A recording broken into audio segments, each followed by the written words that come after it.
Face Shrine, in my opinion, is one of the more difficult dungeons in the game, in the sense that there's a lot more puzzles, there's a lot of backtracking, and it could just be confusing if this is your first time through the dungeon.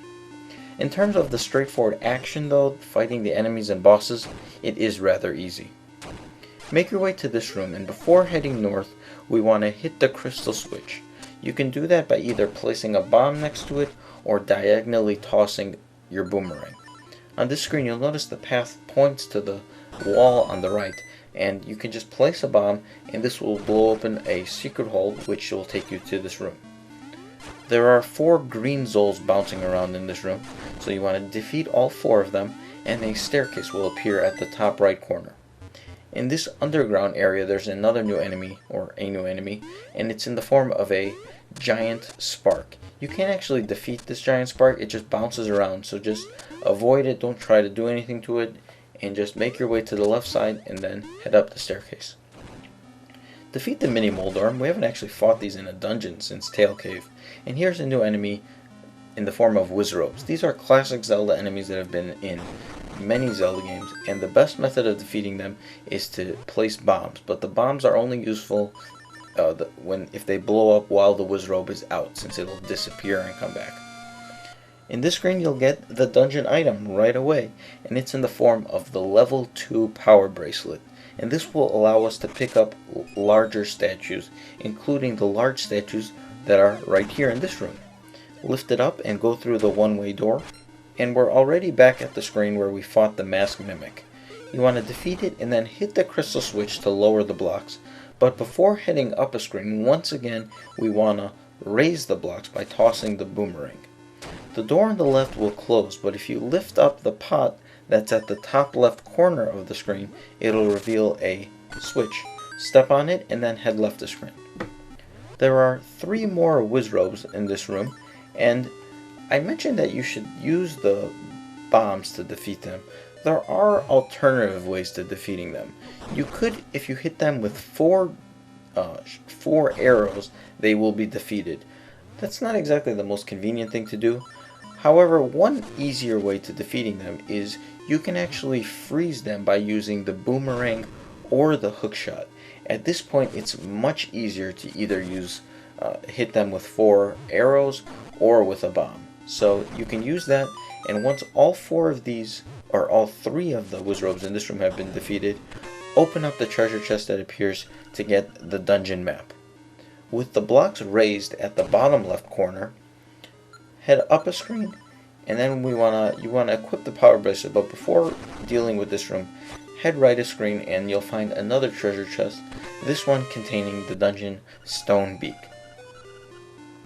Backtrack 1 screen to the left, and the door above is closed, so we want to pick up one of the pots and toss it at the door to open it up. We can't really do anything, so head right a screen and open the treasure chest here to get the compass. And of course, like always, we have to listen through these long sentences explaining exactly what the compass does. There's a crystal switch at the top left corner here. We want to hit it once and then make our way to the right. We have to just make your way through a couple screens. You can jump up and get the bombs if you'd like, and those bombs are placed there since you can use them to defeat the Wizrobes. There's also a wisp in this room, or an anti-fairy, whichever you like to refer to them as, and you can defeat them with 1 hit with the boomerang, or you can use the magic powder. Defeat the 2 Wizrobes in this room, and remember you can freeze them with the boomerang if that's helpful, and you will be left with a small key. Pick up the small key, and then we want to backtrack several screens to get back to the room where we got the compass, and then from here we want to head back left a screen. Since we hit the crystal orb, the blocks have switched, and we can now access the north part of the room. We want to pick up one of these giant statues and toss it at the locked door, and this will open it up. You can walk up the steps and open the treasure chest to get, yay, 100 rupees. There's a staircase here, and this actually leads to outside, where we were at the river rapid a heck of a long time ago. And that treasure chest actually contains secret seashell number 22. However, if you already have the level 2 sword, you will get some extra rupees, as it just showed me. Re-enter the dungeon, and our next destination is actually right near the dungeon entrance.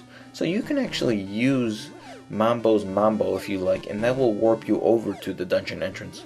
Otherwise, you can just work your way the hard way towards it. There's these two horse head statues here, and these are incredibly annoying. You need to just keep tossing them until they both land with their heads facing up.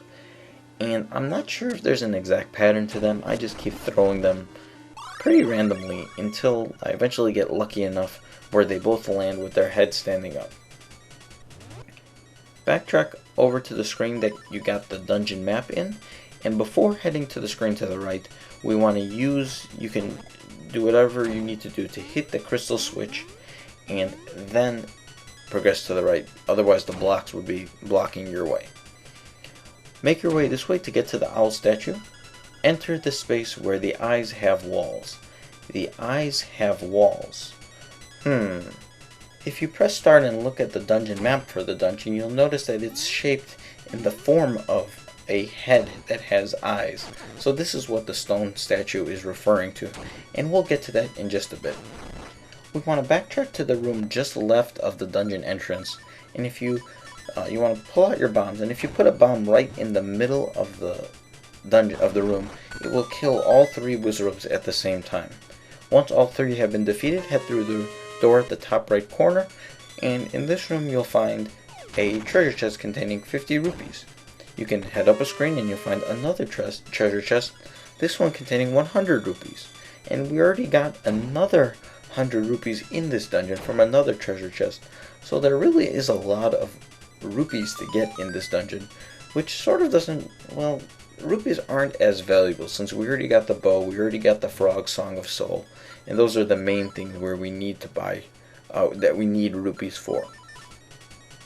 Anyway, we want to progress to the right of the dungeon entrance, and you can just use Rock's Feather to avoid these blade traps. In this room, there's a bunch of these floor tiles that will come up from underground and launch themselves towards Link. Just hold out your shield and let the tiles run into you, and once all of the tiles have been defeated, the door above will open up. In this room, we want to use the Power Bracelet to pick up one of the large statues and hit the door on the right to open it up. There are 4 wizards found in this room, so you want to defeat them. You can either just use bombs or you can freeze them and then defeat them.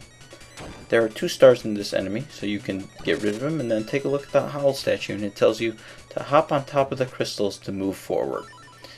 You'll have to have the blocks in the particular order that they are in right now, so if they aren't in this exact order, you're going to have to do a bit of backtracking, and all it really leads to is a secret medicine though. And if you already have one, if you bought one from Crazy Tracy and you already have it in your inventory, then it actually doesn't do anything at all, because you can only carry one secret potion basically at once. However, they are found relatively often, I suppose, in the upcoming dungeons. They're found more often than none in the upcoming dungeons, so they become more of a vital rule, I suppose, as they're more frequent. There is a small key at the end of this pond area where you will fight a couple water tektites at the same time. Defeat all the water tektites, get the small key, and then we need to do some backtracking. We want to get back to the room with the 4 wizrobes, and from there we want to head left the screen. Now that we have the extra small key, we want to use it. Well, we use one of, you have 2 small keys, use one of them on the locked door, and then over here, just as the owl statue said, there's a secret against the north wall which leads to the eye. So place a bomb and head up to get to the dungeon mini-boss. The mini-boss here is known as Smasher, and it tosses a large bowling ball type item at you.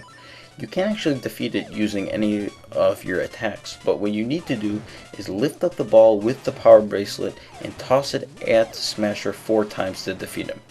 Go through the door above and join me for the next video where we will complete the face shrine.